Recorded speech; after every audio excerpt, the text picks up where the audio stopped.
Glamorous কেন? আজকে আমি হিজাব পরেছি, আমার চেহারা কি বদলে গেছে? আমার ফেস কি চেঞ্জ হয়ে গেছে?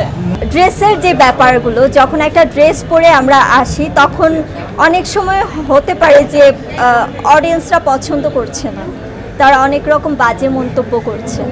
তো আমার কাছে ফিল হয়েছে যে আমি যখন পর্দার জন্য কাজ করব, অন স্ক্রিনে কাজ করব, তখন আমি আমার ড্রেসটা হয়তো বা ক্যারেক্টার অনুযায়ী ক্যারি করতে পারবো।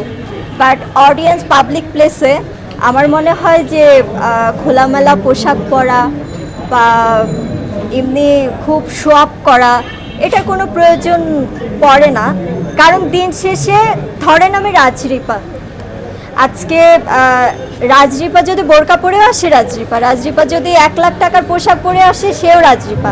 একটা মাটির মানুষ আমি যদি 1000 টাকার পোশাকও পরি, তাও আমি রাজরিপা। অনেক শো আপ করার দরকার নাই, দেখানোর দরকার নাই, আমার ফেসটা চিনলেই হবে।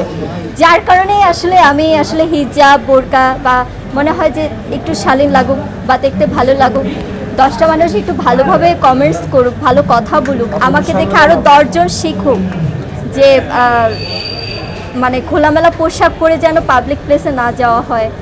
10 জনের বাজে কথা থেকে মুক্তি পেতে হলেও এরকম চলাফেরাটা দরকার। আপনার যদি মনে হয় যে অনেক বেশি গ্ল্যামার দেখিয়ে, অনেক বেশি সৌন্দর্য দেখিয়ে সিনেমার নায়িকা হওয়া যায়, তাহলে বাংলাদেশে আমার থেকে আরও সুন্দরী মেয়ে আছে, যাদের পাশে দাঁড়ালে আসলে আমাকে ভালো লাগবে না বা দেখতে ভালো লাগছে না, তাহলে তারাও নায়িকা হয়ে যেতে পারতো।